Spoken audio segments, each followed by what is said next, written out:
You're listening to a download from the outdoorstation.co.uk. Number 335.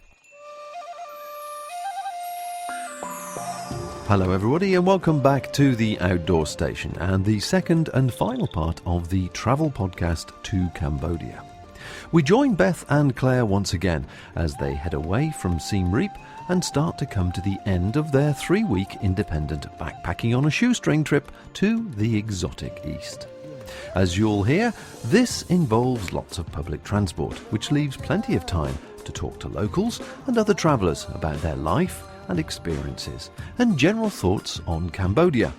It's a great escape from whatever you're doing right now and indicates just what you can achieve with some time, an open mind, an adventurous streak and a little bit of financial plastic.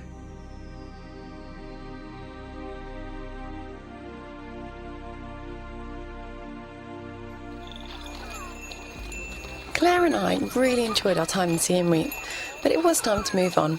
Next we wanted to go to the south coast to finish our travels having some R&R. Consequently, we booked an early bus to take us to Kampot via Phnom Penh, so by the evening we would be relaxing by the riverside. Sadly, things didn't quite go to plan. Well, we made it back to Phnom Penh after a very long trip from Siem Reap. The bus on the way down took a little bit longer than we expected. It kind of broke down halfway along, so we only got sort of 2 hours into our journey, and then the engine cut out. And the way things seem to work in Cambodia is everyone's a bus driver as well as a mechanic, so everyone was crowding around the back of the bus trying to mend the bus, and everyone else got off the bus and just sort of sat on the side of the road and just waited. We were there about 2 hours, and the bus wasn't fixed, but we managed to flag down another bus to carry on to Phnom Penh. Our initial plan was to actually get the bus from Phnom Penh down to Kampot that day, but unfortunately because of the sort of situation with the bus, we missed the last connection, so we had another night in Phnom Penh, and now we're finally on the way to Kampot today. Today is actually Friday the 13th of May. Unlucky for some, but it's also quite a poignant point in the Cambodian calendar, as it's the King's birthday. And I just got chatting to some people on the bus, and I met a really lovely lady who's actually from Cambodia, who told me a bit more about it, so I thought it would be quite nice to share it with listeners and so they can learn a bit more about Cambodia as well. So just firstly, could you let me know your name and how old you are? Yeah, I'm Sophia, and my age, I'm 26 years old. And where are you from? Actually, my hometown is from Kampot province. I come to Phnom Penh to study and work here. Okay. And how long have you been in Phnom Penh? It's around, let's say, nearly 10 years. Yeah. And it's so crazy. I don't know how you manage. Yes, let's say a busy city, and let's say it's busy city. We come here to study and work, and I enjoy it a lot here. And you get used to it, I suppose, as well. Yeah. But you're on the way back to Kampot now, back to home. Yeah, I'm on the way back to Kampot, to my home. And you said that the reason the bus station was so crazy was because of the King's birthday. Is everyone sort of going on holiday? Yes, actually at the station most there's students or some people that they have day off from their work. They come back to their home, or some they have a trip, a holiday in some province, so they just take a bus and go to those provinces. Yeah. So that's why, and the buses were a little bit late today as well, but that's like most things in Cambodia, it's just sort of nice and relaxed. And there's also, you said there was a lot of festivals in Cambodia. How many sort of festival days are there? I can't remember all, but it's more than 20 days per year for all those festivals. It has like some is a national public holiday, and some it include a kind of religious holiday as well. Like during this time, it's King's birthday, and also include another day after we call Visak Bojia Day. It is one of our religious Buddhist religious holidays. So it's a mixture of religious holidays as well as sort of national holidays like the King's birthday and the Queen's birthday. Yeah. We link together because just after his holiday, that is another holiday. Yeah. So it lots of party time. Yep. And what are your plans for the weekend? Are you going to stay at home or are you going somewhere else? Yes, my plan I will go for this trip. I just go to my friend wedding as well as my colleague. They will have a trip to Cambodia as well tomorrow. So I will join with them to some island in Cape. So you see your family and see your friends as well? Sure. Nice balance. Okay, and you're also saying, telling me a bit more about the king and what he's like to the people. Could you describe that for me again? What's he like? Because you said he's a really happy, smiley king. He's very good. Yeah, I love him. I like him a lot because he always smiles and he's friendly and he's often go to the countryside to meet the people and help them in any way he can. Yeah. And he let's say very simple and normal. Yeah. He's a very normal and down-to-earth king. I guess because every Cambodian people love him. Yeah. That's fantastic. Well, I hope you have an amazing time back at home and it's not too bad going to work next week. Thank you for talking to me. Yeah, thank you. See you. Yeah. Eventually, we did make it to Kampot, even with the bus breaking down. But the one thing that really struck me was that people just waited. No one was irate or concerned that they would be late for something, which is exactly how it would be in England. Instead, the women waited patiently for the bus to be mended, whilst the men crowded around the front and trying to mend it. As we couldn't, we just got the next bus going past, no worries. People were so helpful for us as well. Obviously, being Western, we weren't exactly sure what was going on. But I think the whole experience was very indicative of Cambodia in general. It was a bit chaotic and haphazard, but relaxed and full of genuine, helpful people.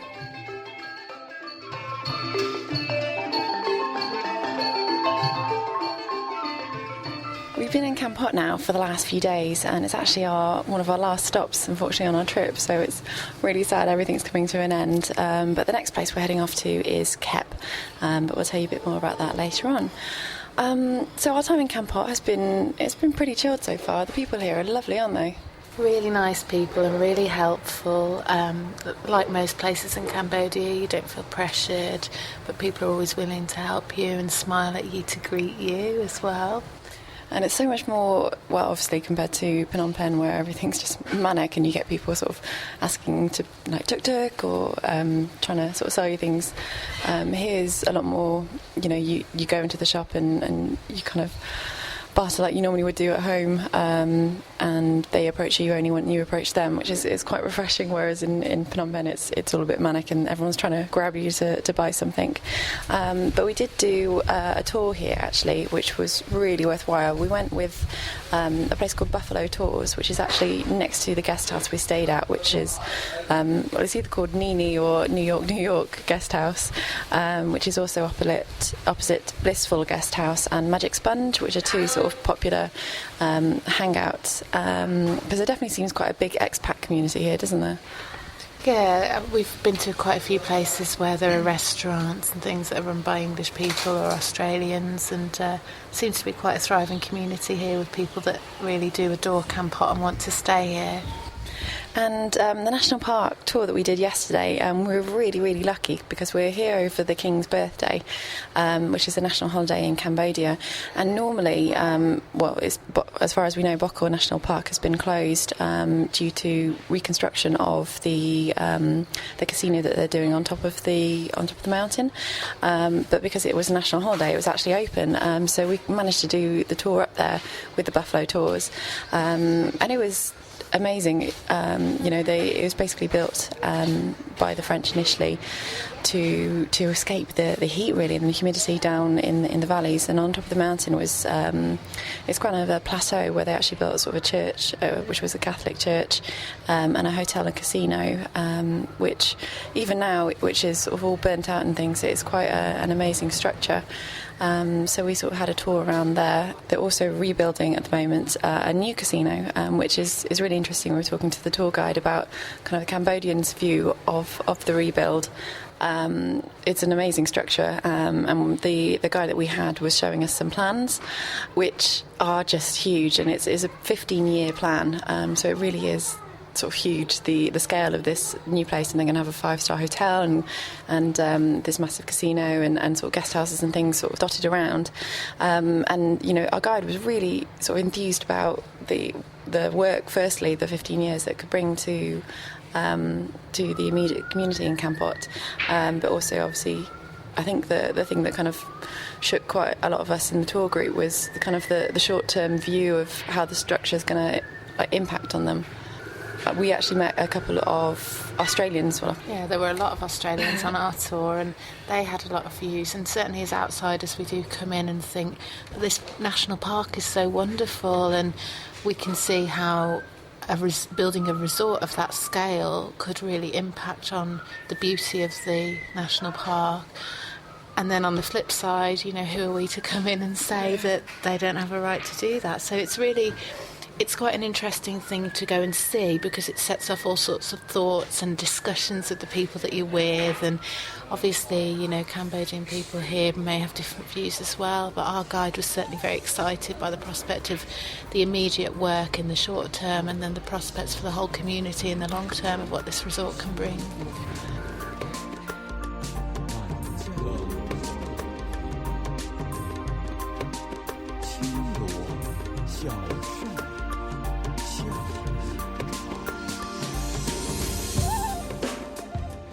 There's a group of 6 Australians within sort of our tour, which was, I think, about 15 people in total. And these 6 were part of, it's called VIDA, which is VIDA, Australian Funded Volunteers from International Development Australia. And it's an Australian funded program where young professionals who have sort of specific skills, like there was a graphic designer, a social worker, and you know, other skills, and they basically were sent across to different organisations within Cambodia, as well as, you know, other parts of Asia, and they'd do sort of a year-long stint, which was all sponsored by the government, which is amazing, and they're basically trying to improve the structure of the organisations in Cambodia. So, I mean, the social worker was a girl I was talking to, a girl called Rebecca, and she's actually based up in Phnom Penh and working with the communities who had been moved from important bits of land which developers wanted to use, so they'd just kind of been illegally shifted.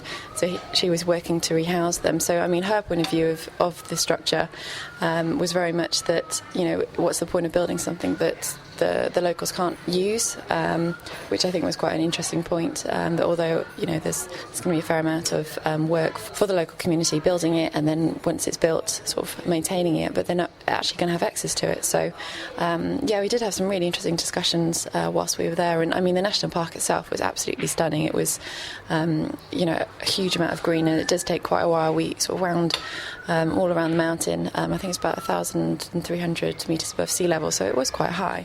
And apparently there are animals there. It's said that in the last survey they did that there are tigers recorded to be there, and also elephants and some other animals, but we didn't sight any, unfortunately. No, I mean, there was so many people there at the time. There was obviously a lot of Khmer families who really enjoyed the day. They had like picnics and things. It was not the English picnic. They had sort of massive pots where they were cooking crabs, and they had rice pots and things as well.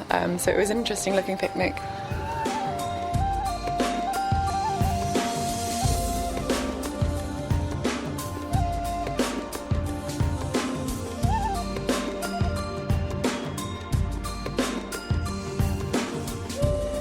Included in that tour, it was $20 for the day, so we got picked up at 8, went up to see the Boko National Park. Some of the others decided to do an hour trek, which we opted out of, and took the scenic route up in the car.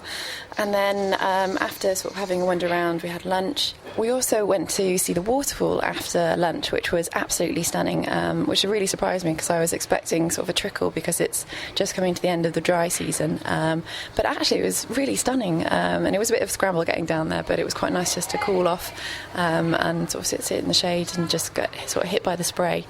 And then after that, the tour kept going. We also went back to Kampot and jumped on a boat where a few of the Aussies, of course, bought a couple of beers, and we were doing a sunset cruise, which was unlikely we'd see the sunset because it was pretty cloudy, but it was really just relaxing, tootling down the river, and we were sat on the roof of the boat, so really enjoyed it. And at one point there was a slight bit of drama when the guide actually jumped overboard.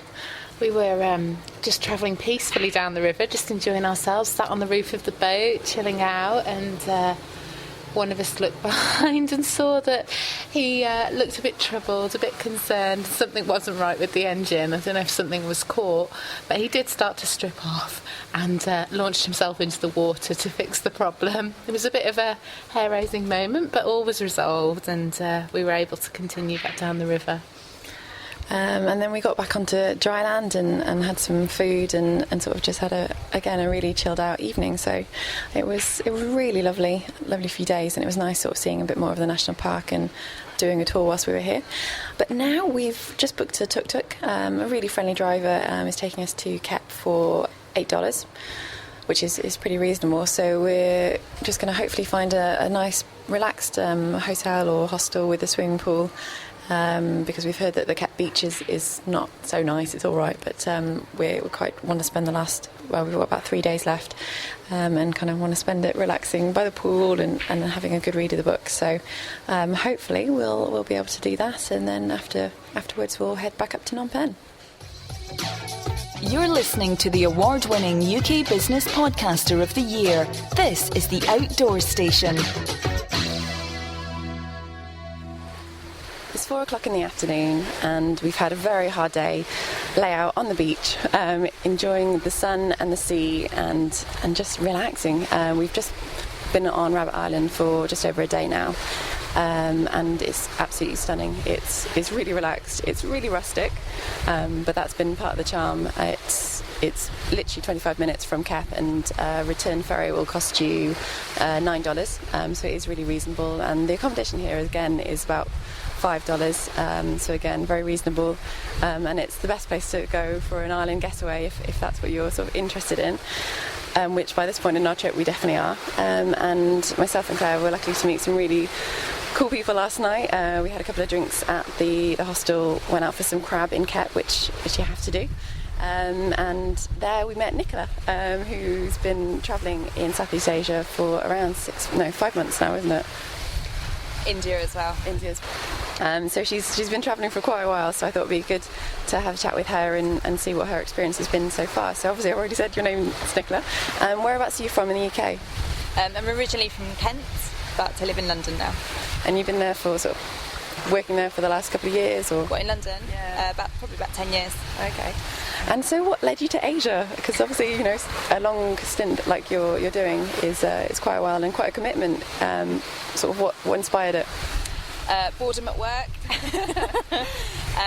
I don't know, I went travelling about 5 years ago and kind of got the urge and the bug basically to do it again, so just needed to save the money, and this time I wanted to have a partner, so luckily my friend Ruth wanted to come along with me. And how long have you known Ruth? 23 years. We went to secondary school together.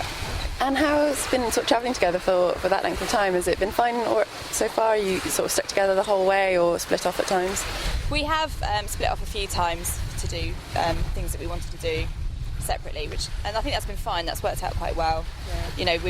We're old enough friends to be able to deal with each other's kind of annoying habits and things like that. So yeah, it's been fine. Fantastic. And so what's your route been so far then? Can you just talk us through it? We flew into Goa in early December, and then basically travelled south along the beaches down to the tip of India, and then basically went north and then up around Rajasthan, and as much as we could cover in 5 months for India. And that's amazing. I mean, 5 months is a huge amount of time to spend in any country. Obviously, India is quite a large country. But I think I was mentioning to you earlier, it's for me, what I've heard about India is it's quite a Marmite kind of country, that it's either you love it or you hate it, and it can be quite hard travelling. How did you find it? Loved it. Would you go back? Definitely. I plan to move there at some point. Oh, really? In the near future, yeah. We got 6 months sabbatical off work, and we planned to stay in India for 3 months. So the fact that we overstayed by 2 months is kind of, I guess, telling about how much we enjoyed it. Yeah. So what was it? Was an area, or was there something you did in particular that you would absolutely rave? And if anyone went to India, you'd recommend, or is there too many to mention? Yeah, there's just so many different things. Because it's such a diverse country, it's really difficult to pinpoint one exact moment or place or anything like that. I mean, some of the cities are really amazing. Yeah. The people are lovely and really welcoming. And train travel and bus travel is relatively straightforward. So, you know, it just all kind of works. I mean, there are some places which are a bit dirty and I don't know, but it's just a really nice vibe to it, and it's a little bit off the backpacker trail. Yeah. And we both quite like that. Yeah. So yeah. And have you found it coming into sort of Cambodia now as a bit of a contrast? Is it a bit more backpackery? It's very much more backpackery. I'm still surprised by Cambodia and how beautiful and clean it is. I think my expectations were lower, so that's quite good. But yeah, definitely meeting more people on the trail, which has obviously been really good and interesting, and kind of, you know, it's been good for Ruth and I. But yeah. And so what, I know this is really hard to sum up, and most people say I don't even know where to start, but can you say sort of what's been your best experience so far? I probably have two, one of which is sort of a personal achievement, and that was climbing Mount Kinabalu in Borneo. It's not the highest mountain ever that I've climbed, but it was certainly quite a difficult climb, quite challenging, and you start off at 3 a.m. to go to the summit, and you basically have to clamber over sheer rock faces, and you've got ropes to kind of help you to get up there. Oh really? That's it. And it rained the day before, so we were in wet clothes and blah blah blah. Anyway, so for me that was a personal achievement, and I'm really glad, and it was exhilarating basically. The other one is really like going to local festivals. Yeah. So we did quite a lot of that in India, and I met local people, and they would take me to their homes and things like that. And I think sort of really immersing yourself in the culture and the people really is, you get a lot from that. Yeah. And do you have a travel tip for anyone, or something that you wouldn't leave home without when you were travelling? I think my travel tip would be just to learn some of the language. Yeah. It really does break the ice, and even if you can't speak fluently something, it just really does help you on your way. Yeah. And how long have you got left travelling now? Unfortunately, only 6 weeks. Oh, that's really short. And where are you off to next? Because you're going to Vietnam, is it tomorrow? Yeah, we're going to go to Vietnam tomorrow, and then my flight is from Bangkok, so not quite sure how we're going to get there yet, but might go through Laos if we've got time. If not, we might have to fly, which isn't ideal for me personally, but yeah. And so have you found, have you planned much whilst you've been travelling, or has it just been literally spur of the moment and kind of a bit of a whim? I think there have been places that we had on the list that we would like to go to, but I mean Japan got dropped for instance because we spent so long in India. But generally just sort of take it as it comes. I mean, you have to be quite flexible, because there'll be times in India where we couldn't get the train that we wanted, and we had to stay somewhere or go somewhere else to get en route. And then you get talking to people and you find different places that you might not have thought about going to. So yeah, we have a very flexible way of planning. It's not really planning at all. And have you already been thinking about where you'd want to go sort of next, or is that something at the back of your mind? Always. I'd like to do a bit more of Africa, Central America, parts of Canada, and then basically anywhere that I haven't done in Southeast Asia. So I won't get to do much Thailand this time, or Laos. Love to do China. Anyway, endless list, isn't it? It's always the way. I just need to get rid of my job, basically. Fantastic. Thanks for talking to me. No worries. Thank you.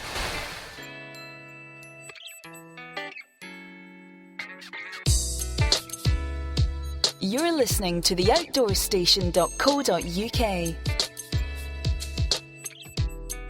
Award-winning producers of podcasts to inform, inspire and entertain lovers of the great outdoors everywhere. Sadly, we were drawing to the end of our trip and made our way from Kep back up to Phnom Penh to take the flight home. We had a stopover in Singapore on the way home, which is when we found time to reflect on the trip as a whole. Claire and I have come to the end of our 2.5-week trip around Cambodia. We're actually been in Singapore airport now for around 12 hours. We had a stop off here, and luckily the airport itself is pretty amazing. It's got 3 terminals, and each of the terminals have sort of 24-hour shops and restaurants and things, so managed to keep ourselves entertained as well as sort of find somewhere for us to bed down and kip for a few hours, which has been good. So we're about to get on the flight, which is another 12 hours, so we should be home pretty soon, which will be great.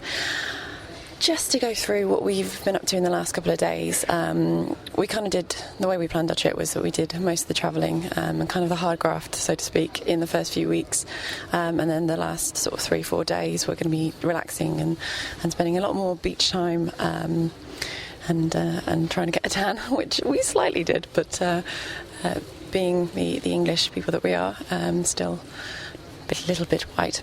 Anyway. So where do we leave off? I think last time we spoke we were in Kampot, and we did the Bokor National Park tour, which was fantastic, and then went across to Kep. Kep itself is a lot smaller than Kampot. It's really is very much a sleepy town, and it's very famous for its crab, which we did sample whilst we were there, which, you know, if you do go, it's really worthwhile because they do have a lot of seafood and it is very, very good. So we got a guest house with a swimming pool, which was one of the key things we were looking for, and that was we managed to negotiate a bit, so we got it to $23 US, which had aircon, and it was just a private room for me and Claire. We decided to do a bit of flashpacking at the end of our trip, so always sort of went for the aircon option just because it's so hot and humid at the moment. The place we stayed was called Kuku Luku, and it was 2 French owners who had the place, and they were really welcoming, and had a really nice few days there. Met a group of Brits on the first night, and sort of went down to the crab market and had some crab with them, and then we all decided that we'd head across to Rabbit Island together. Rabbit Island is about 25 minutes away by boat, and I think I mentioned before the boat is about $9 US return, and the accommodation there is really simple. It's really basic. You literally got a mattress with a mosquito net over it, and in a wooden shack, but it's right on the beach. The sea itself is lovely. It's really warm, and it's, you can swim in the sea, which you can't actually do from Kep because it's pretty rocky and not particularly nice. So if you did want a bit of sort of beach time, that's the best place to go. Just be aware that both Kep and Rabbit Island, it's very relaxed. There's not a lot going on. There's not a lot of nightlife, but that's kind of what we were going for. So that's why we ended up there. And then our last day, we took the bus back up to Phnom Penh, which was 5 hours, and as usual cost about $5. And then we spent the last day really in Phnom Penh kind of pampering ourselves. It was Claire's birthday actually on the day that we travelled back up, so we had a really nice meal out and treated ourselves a little bit, and had a manicure and a pedicure, and then had a massage as well before we got on the plane. So we were ready for our long trip. The massages and things over here are just so cheap. It's sort of $6 for a full body massage or a foot and back massage, so it's definitely worthwhile.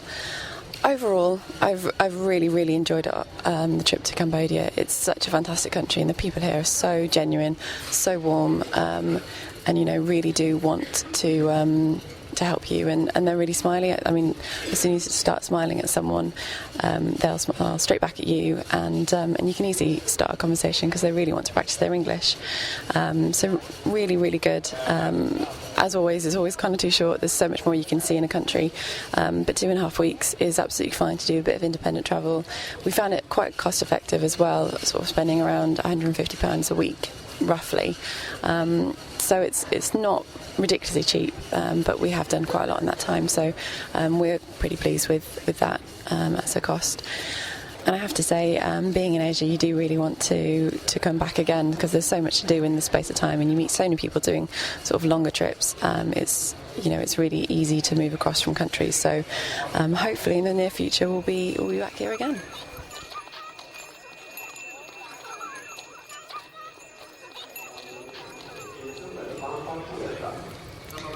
So Claire, how did you enjoy your first trip to Asia? My first trip to Asia was really quite wonderful. I feel like I've got to see quite a variety of things over what seems to be a relatively short space of time, really. But definitely really diverse. I saw a lot of things and met a lot of different kinds of people, so that was quite exciting. And how does it compare to South America, which was sort of your first travel experience? Well, it's quite different because this trip has been more condensed somewhat. I still feel like it's as colourful as the first time I went travelling. Obviously now I'm a little bit older than the first time when I went travelling, so I had some differences and things that I wanted. So it was nice to mix up staying in nice places sometimes and then still, going for sort of cheaper options as well. And that means you meet all different kinds of people and you have a different level of comfort, I think. Yeah, I mentioned that we quite enjoyed a bit of flashbacking with the air conditioning at times. Absolutely, and I think in Asia sometimes it's really worth treating yourself for the extra couple of dollars, which is all that it is, just to have a night of cool because it is really quite humid at times and quite hot. We've just been at the end of the dry season, so I'm sure depending on the time of year this can differ, and I would like to see Asia in the rainy season. It was starting to rain quite a bit towards the end of our trip and it was really exciting to see the downpours. And I was quite glad for it as well because it cools you down a bit. Yeah, and definitely cools down the sort of air and things as well, which has been good. So what did you enjoy the most? For me, there were quite a few things that I really enjoyed and I'll take away from this trip. I really enjoyed visiting the temples at Angkor Wat. They're so beautiful and such an amazing thing that belong to the world, so I'm really glad to have seen those.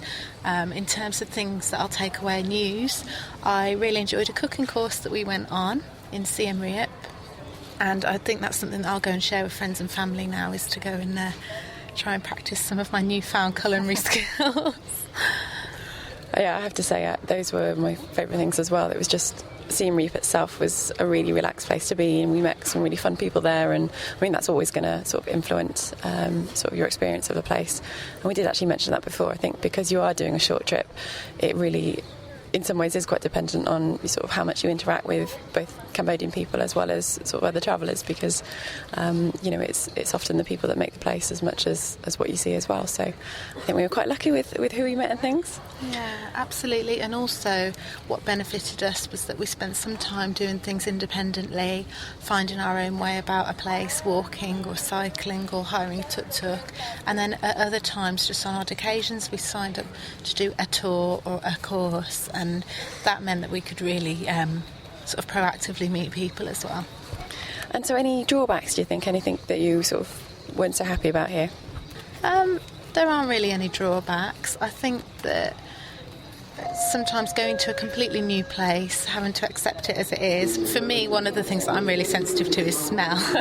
So in Asia, there's lots of different smells, good and not so good. I mean, when you're exploring the markets, you get to see some wonderful things, some amazing fruits and vegetables and all different foods that we don't have here. And then at the same time, you're going to see raw meat and fish, and you have to have a strong stomach for that. So I think just being fully aware of what to expect and just taking it all in is really important. And how did you find the 2.5 week sort of time period? Do you think that was enough time for us, or would you want longer or shorter? I really think it was the perfect amount of time for us, for what we had in terms of our lives in the UK and what we needed to do. And also we got to see so much, and we still got to spend quality time in several of the places that we visited. I think what's important about our trip is that we weren't attempting to just do a tick list of things. We saw key things that we wanted to see, and then some surprises as well that we weren't expecting to, or that other travellers advised us to see. So I think it's nice because we've done everything we wanted to this time, and there's still scope to go back and see more. Yeah, absolutely.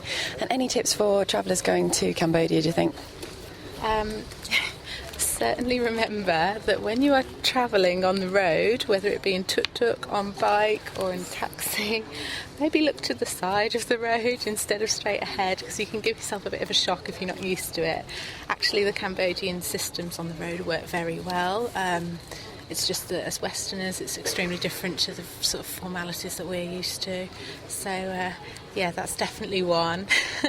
And I have to say, when you're crossing a road, you just go really slowly. It took us a while to sort of get confident crossing the roads because they're just so busy. Especially in Phnom Penh, and obviously the capital city is going to be. But yeah, just take your time, walk across the road, and most of the time the tuk-tuks and motos and bicycles will just avoid you, which is obviously what you're aiming for. And so obviously, bit of travel now. Have you got sort of the travelling bug again? Is there anywhere else sort of on the list that you want to head off to next?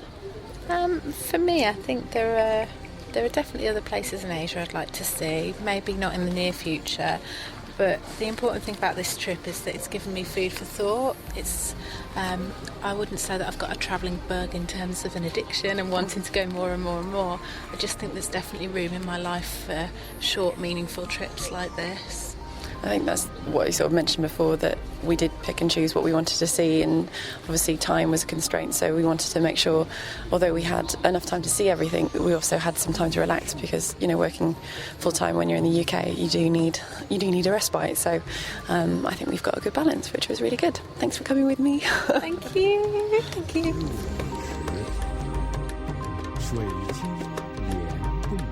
Thanks to Beth for compiling this series, and to her long-suffering travel partner Claire for her contributions. Getting a flight to Asia is, of course, an investment, but the savings that can be made once you're there can really make up for it. Of course, like Beth and Claire, you have to consider the various accommodation options according to your budget and desire at that moment in time. To air condition or not air condition, that is the question. Sometimes you can get very lucky and, for very, very little, live the life of a castaway on a beach somewhere with a blue sky and blue sea, with everything you need a 5-minute walk away. And other times you can be stuck in a hot, stuffy hostel, as there's absolutely no other options. Such is the joy of shoestring travel.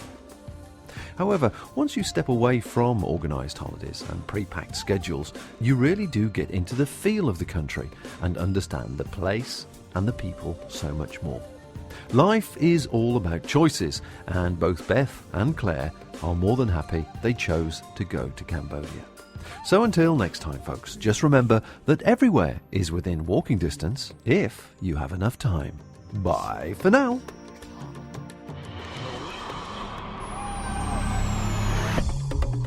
Thank you for listening to this podcast. To hear more from our extensive free library, please visit the website at theoutdoorstation.co.uk. You can now follow The Outdoor Station on Facebook, where we chat about each programme we produce, answer questions and discuss future productions. Why not join us there? This podcast is produced and hosted by theoutdoorstation.co.uk.